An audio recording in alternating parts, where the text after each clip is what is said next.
Why have we come to earth? Do you remember?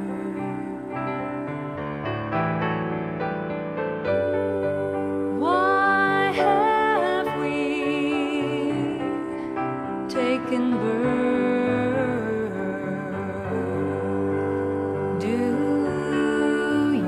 remember?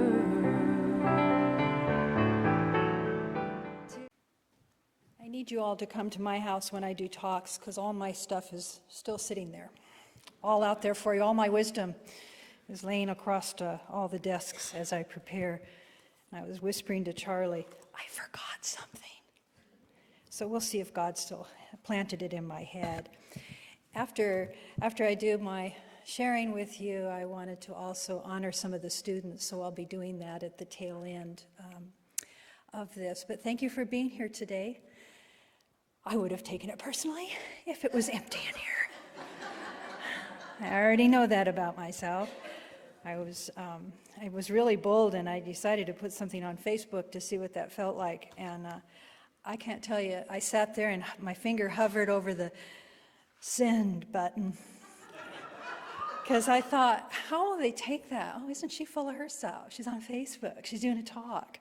And, so all of this, here comes the committee. It starts suffering with me, but I did it anyway. And thank you, Heather, for being here. Some people wrote back. Actually, I was grateful because people wrote back some very heart-touching sentiments, and I appreciated that. I appreciated that because it led me deeper into some of the reflections about not taking it personally.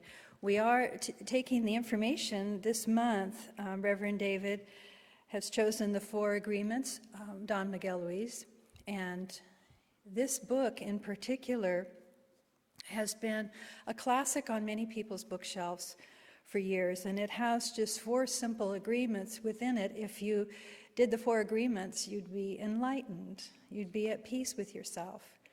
And the first one was being impeccable with your word. And the second one is what I'm speaking of today. And as I started reading his wisdom, Don's wisdom, I started going, oh yeah, right. You know how you start arguing, don't take it personal. It's such a lofty, wonderful idea. Truly, we know that already. Well, don't take it so personal. We know that. And when we're not in that personal space, it's real easy not to take it personal, right? Nothing triggers us. And then we're all high and mighty, and we're telling everybody else, patting them when they're in their misery, don't take it personal. And they're going, shut up. And so, and that's what I was kind of doing to Don, because whenever anybody knows when they're going to do a public talk, everything personal starts to happen to you. And so I was, in fact, walking through the hospital, and I kept running into Cindy Gordon, the CEO. Every time I turned the corner, she was there, and she said, I just keep finding you at every corner. And I said, oh, no, I think I did it. Whatever it is, I'm pretty sure I did it. Right away it was conjuring up those feelings of guilt inside of me. And it's just Cindy doing her rounds through the hospital. That's what a CEO does. But of course, something inside of me had to start apologizing and taking responsibility, sticking my hands out ready for the cuffs. How many of you do that? Those triggers, right? Just right away. There's the trigger, and there's the voices of the committee within us. Within that committee of the mind, we all recognize those voices. Some of those voices are the voice of the judge. Many of them are the voice of the victim. And we begin to set the stage within our own mind. Within our own mind, which character we're going to allow to have the loudest voice. And what I have seen demonstrated right now in the news very much are politicians that are speaking pieces of our mind, and we're horrified. We're going, oh my God, can you believe that so-and-so said that? I've had that thought. But he said it out loud. That was his out loud voice. that out loud voice that sometimes is a trigger inside of us that causes us then to engage in making it now very personal. Whatever just was. When I was up at recently with a retreat with Dr. Andrea up at Whidbey Island with her wonderful Bellingham congregation, one of the sayings I kept hearing them say, not my monkey, not my circus. And I kept thinking, not my monkey, not my circus. And they kept referring to, it's not my stuff. It's just not my stuff. So not taking it personal starts to lead us down in that realm. And so what I searched as I was reflecting on some of Don Miguel's wisdoms, they're so brilliant, they're so pristine, and there's such a call to a higher place within us. And then I was referencing Ernest Holmes. And I love, thank you, Chris, for this beautiful reading, because it comes from Creative Ideas. And it starts right off in that passage, have peace with one another. A simple statement like that, have peace with one another, and your heart softens. And Ernest Holmes is very adamant, very clear. There is only one power, one truth, one love. And so what I'm inviting you to do here today is to whatever, when I say some stories here and whatever is a trigger inside of you, what would love do? What would that greater power than the little whiny voice that's going on inside of you that's causing it to be personal, what would love do here? And it makes you stand back, take that breath into the deep pause of the self, and become the witness looking out from that altar of your being and looking at whatever it is, the tiniest detail that is your trigger or something even grander.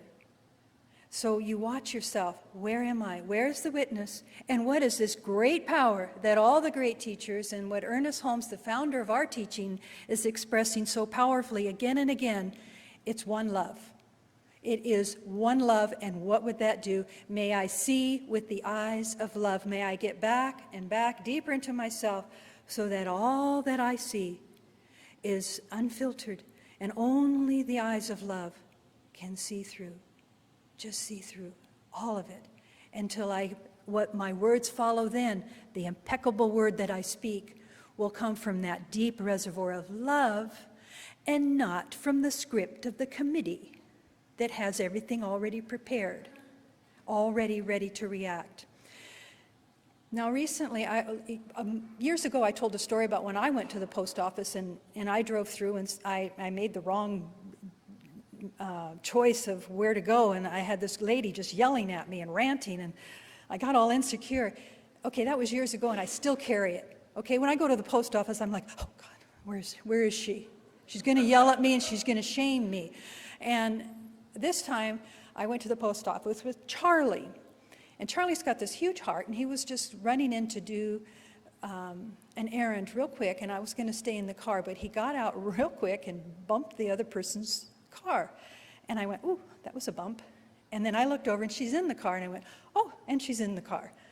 And so she looks over at me, and right away I'm thinking, I'm so sorry. Right away that came up. I'm so sorry. And she got out of her car. She was indignant. She was angry.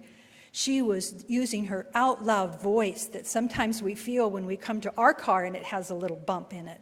And Charlie was walking away, and I'm going, mm-hmm. And I just sat there and tried to get really small, like I was really old and I needed to stay in the car, and the window was cracked, and I didn't know what was going on. But she ranted at the top of her lungs, and he came back and he stayed peaceful. He took accountability. He tried to touch it to show her that nothing was really wrong, but she slapped his hand away. She was doing everything that sometimes we feel like doing when those circumstances happen. He didn't take it personally. I was certainly in there stewing about it, but it was such an example of watching something explode and watching Charlie, be very honorable, coming back and listening to her. Cars are going by. I kept shrinking lower and lower and wondering do I know anybody in the parking lot right now? And thinking I'm never going to the post office again. All of this stuff is going through me. But take it personal. You know, she was taking it personal that her car got tapped, and she allowed herself to vent from that. So all of a sudden you can watch. Here's the important thing. Those moments happen. We're wide open. We're just on a beautiful errand together. But then you watch the contraction at the solar plexus. You watch yourself recoil, right? You have those experiences. All of a sudden you're triggered. And in many of the readings, those triggers they're all so innocent. They all happened to us when we were 6 years old. And we learned all of our tricks of the trade of how to get out of trouble, how to get over shame and guilt at 6 years old. And I think some of the writings say as soon as something like this happens and we are triggered and we're taking something personally, the 6-year-old is reaching for the remote control. The 6-year-old inside of you is finding its way. So look at your own personal triggers. And recognize that those triggers are only formed from innocent perceptions that you were framed with the moment you were born. You were so incredibly innocent the moment you were born. And then in all the goodwill of your parenting and of socializing you through schooling, everybody was trying to tell you what was right and what was wrong according to their perceptions, according to what they were told. Right? We know that in our teaching. That's what many of our classes do. That's what's really going to happen big time when you take Reverend Mary's class with Carolyn Mace, because she dives deep into where a lot of those tapes are buried so deeply that you don't even realize that's what's operating through you. But when you can see them, you can be mused, and you can say, oh, there's that. There's that part of me. But Ernest Holmes says, and all the great teachers say, there is a greater power than this.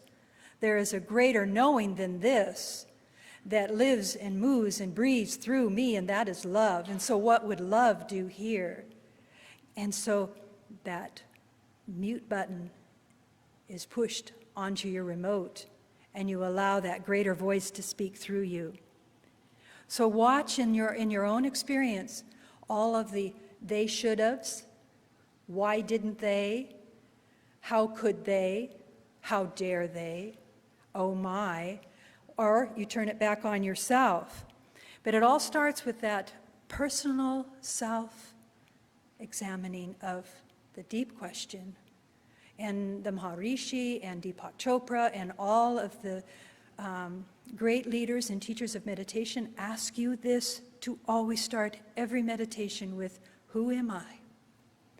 Who am I? Who am I? And as you start to examine what comes up through that, examining the voices, you start to get to know where they all come from. You start to recognize how they've framed your perceptions, how they have allowed you to have all these internal conversations monotonously over and over again. How many times have you argued so passionately with somebody before they were even there? When they get here, I'm going to tell them. And so you have all of this energy invested in, and then they come in and then they're just slammed with it. And then and oftentimes I have those stories with Charlie, and he goes, you really said that? And I said, no, I didn't really say it, but it was in my head. I wanted to say that. Those are the words I wanted to say, but this is my conversation, because I allow love to prevail. Sometimes it's important to have that practice session to see what would come out, to what's going on inside my mind. Who am I here? And as I listen to the battling of the mind, and then I find a true voice, to not take it personally, and to what would love do. So you hang with that internal conversation long enough to see that it is just simply the nature of your mind that will never stop. The invitation for you in every spiritual practice, every poem that you read from a mystic, every moment you take your seat to meditate, to breathe, every time you look out at the ocean waves and have that moment of pause and silence, you're called to the altar, to the seat of your own heart, and to look and to witness from there. And you know that. You can feel that. That is the purpose of our journey here, our spiritual walk. we find a place to rest long enough, and we look at that which has allowed us to become very personally involved and has us hooked. And it could be nice things coming towards you where you get a big fat ego over it, or it could be the hard, challenging things. But you're always asked, no matter what's coming your way, please be the observer. And know that when the compliment comes, you feel a grace wash through you and you say, oh my gosh, they saw love through me. And it's so humbling, they saw love through me. When the criticism comes, it's a call for you to look deeper into yourself. Is what they're saying a mirror for me to see something more deeply in myself, or is it simply theirs and has nothing to do with me? My heart sees only love. If you contract and stew and hold it and fight with it, you have taken it personal, and it is something for you to deeply, deeply reveal to yourself a greater idea. And so it doesn't always come in little sweet packages. It comes in little pokes and prods along the way to ask you to stay on the spiritual path, to sit quietly, and to touch the Atman, as it's known in the yoga tradition, that place inside of you where it is so pure, to see something with just a little bit of a different perception than you walked inside yourself with initially. We have a habitual life that we continue to feel very comfortable in. It feels safe. It's very safe there. But we have to discover in that safe place that we are not all that our thoughts have manufactured around us. We are more than that. Be aware of when you're feeling sad or happy or loving, but see who this is that is loving behind you. Michael Singer, from one of my favorite books, it looks like this one, The Untethered Soul. It's a small read, a fascinating read, but it takes you deep into understanding this witness state inside of you. He says this, when you're in that place, and I love this, I am the one who sees. From back in here, somewhere, I look out and I am aware of the events, the thoughts, and the emotions that pass before me. I am the one who sees. When you take that invitation to be the one who sees, and to allow yourself to step away from the boundaries that you have created around that. And am I seeing? And here's where Byron Katie, another wonderful therapist and author who speaks to this, she invites you to keep asking those questions of inquiry. Is it true? Is it true when something's happening to you? Is it true? Well, yes, it just happened. I'm all contracted. Is it absolutely true? I don't know. I don't know if it's absolutely true. And then how would I feel without this? How would I feel without this kind of stirring inside of me? And right there, that question says, how would I feel without this? And then love goes, my beloved, you would feel this way. Sit with me and see it through my eyes. Right there. And then you turn it all around and you take the authority and you turn the whole situation around and you claim that which you're judging others as being, you claim in your own self to polish your own mirror. To polish your own mirror until there's such great clarity and depth in you that that's all people feel when they come into your presence is pure love. And when they compliment that, you say, yes, thank you. God moves through me as me. There is a power greater, and we've just felt it. Together we had union with the one. So Ernest Holmes says, turn your thoughts of quietude to the innermost self. We become conscious of the perfect peace, love, and strength of the universal being, the one spirit. There is a refreshment in the realization that this self is all-pervading, in all and through all. It is the source of all life. It is everyone's life. There is one great unity of life. But this is but one life, one body of love, and all are a part of it, the one being. Every part of nature melts into another in a greater transmutation. One part could not exist without the other. In human nature, the fusion of love and thought make us all one. It's what I'm speaking to, not taking it personal. The merging of your thought with love, peace.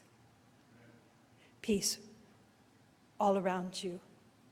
It gives me such a thrill to have the opportunity to study that and to know that, and then to try to live that, to try to be that. In some of my unskillful ways, I try to polish them. I try to polish it until it shines with love. In the true, this is Ernest Holmes, in the true meeting of hearts and minds, there is scarcely even the need for words, right? I know that in the one mind there cannot be a misunderstanding. In the one love, all are included. I have absolute faith in the principle of life, the law of love. And so I now permit love to express through me, to radiate from me. Love transcends all other manifestations. I am filled with confidence that love is a law, and as I embody love and express it, every situation is filled with harmony. Every relationship becomes beautiful and worthwhile. Why wouldn't we want to live in a world where we reached across and held the hand to that which causes us controversy and invokes fear for a moment, but there's a power of love that is greater than that, and that's what we reach into. We sit at the seat of the self, and we look out and we see that, and we're adamant about that truth. And we break down our own walls. All this talk about a wall between countries, we're doing that all the time inside our own consciousness. Let us break down our own walls. Break them down. Now I have something I want to share with you just real quickly. I've asked these three to just as quickly as they can hand them out to you because I found it such a trippy little cartoon to look at. And it has a quote on there from Marcus Aurelius. And he starts it by saying, everything we hear is an opinion, but not a fact. Okay, if you can kind of, oh yeah, that's just an opinion, it's not a fact. Everything we see is a perspective, not the truth. So when you get this, you'll see somebody that's adamantly claiming, I see 4.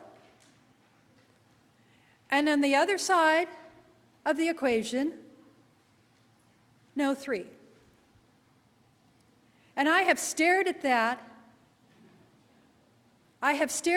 And thought to myself, oh yeah, I see 4. Oh, no, I see 3.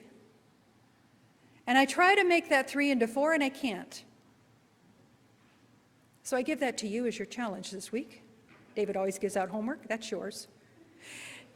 But it is actually a way that we are when we stand. We're so passionately adamant about our perspective. The invitation is to drop it and to see it just simply is. Some logs there. Who cares? 4 or 3. Bottom line, who cares? That's the answer. Gave you the answer to your homework, right? Who cares? If it's going to disturb your peace, put it away. Put it away, put it down, and just know that it's all right. It just is. And this is what it is. The other ingredient here, living from the altar of love, and then also the very present moment. This just is. This just is. There's no other story around it, except the one I'm now creating and hammering myself and driving myself crazy with. And repeating it and gossiping about it.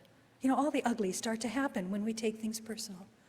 So I have to agree with, I think he'd appreciate that I was agreeing with him.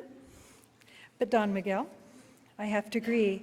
You take it personally because there's some part of you that is agreeing with what's being said. As soon as you agree, the poison starts to go through you, and you are trapped in the dream of hell. What causes you to be trapped is what we call a personal importance. Personal importance, or taking things personally, is the maximum expression of selfishness because we make the assumption that everything is about me. During the period of our education, our domestication, we learn to take everything personally. We think we are responsible for everything. Me, me, me, me, me. Okay? So, when I was trying to practice this I'm not a very political person, but sometimes I think, oh, I'm rubbed wrong. That person bothers me. And so I try to think, okay, now let me just really listen to what this person is saying. And I hope I can find it quickly enough here because I got the 5-minute sign here. But I was listening to Huckabee on a news conversation, and they talked about sin. Now, how many of you already have a perception of sin, what sin is? Right? We have an idea, and then Ernest Holmes has his point of view of what sin is. Darn it. I don't want to misquote Mr. Huckabee.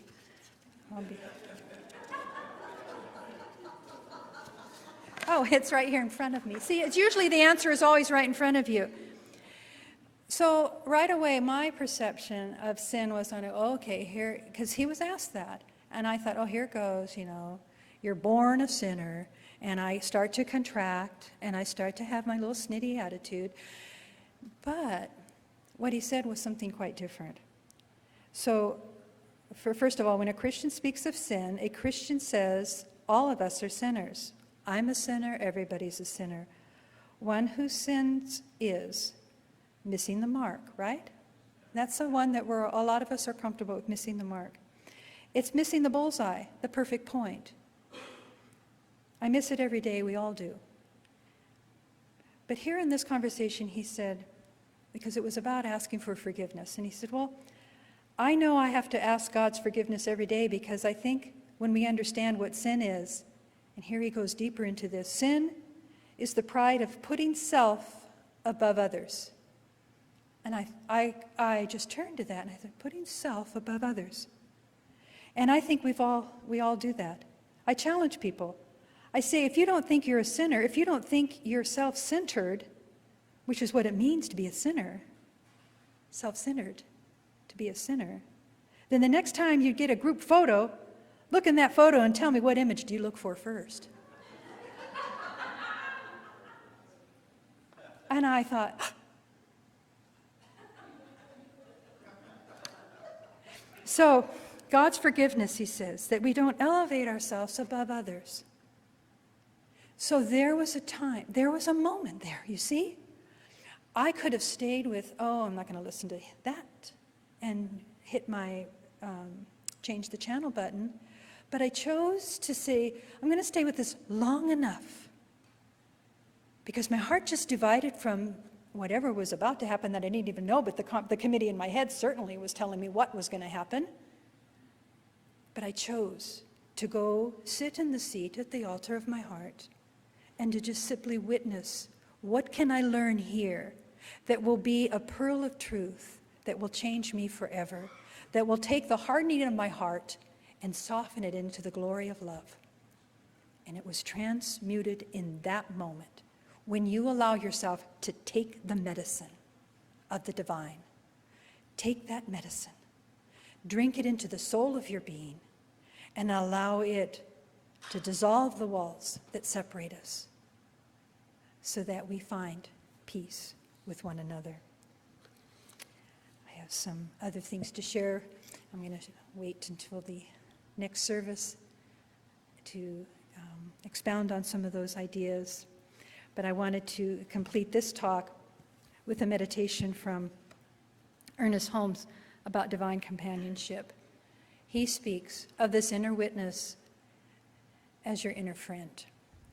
When you can personalize the divine in such a way that it becomes not the name God, Spirit, but your friend.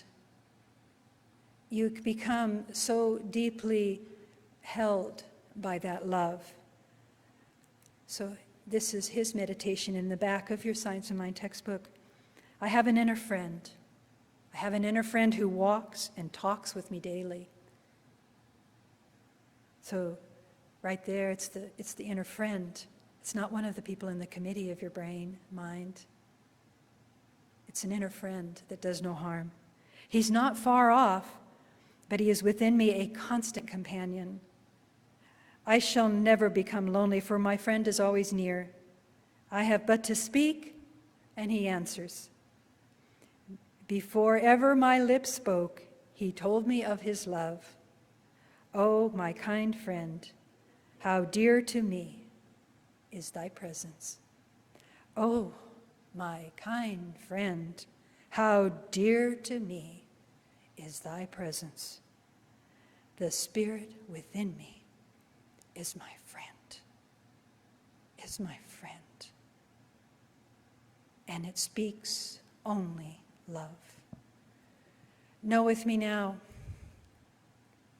as we take these thoughts and we take the opportunity to personalize these thoughts, we know that there is only one love and one friend. And that one love and that one friend anchors itself at the altar of our heart, and it becomes that which we see through, all that is. As we take the pause in every moment of our life, in every situation, noticing the beauty, the intelligence, the amazing of this body that we have that is infused with God's grace, that moves with emotion and passion, all signaling us to wake up and to be the divine conduit of that one love and nothing less than that. So we give thanks for the opportunity for all of the times in our life so far where we have felt chaos, felt confusion, felt wounded. But yet now we rise with love and this deep friend of the heart. And we see more clearly as all the perceptions are washed away in this moment. And we see only the radiant light of love. And we recognize that we walk forward this day with hands held out, reaching out into our world. We are the ones that have been called forward to reach out with love, to hold the hand of another, and just simply hold the hand of another. Thank you, God, and so it is.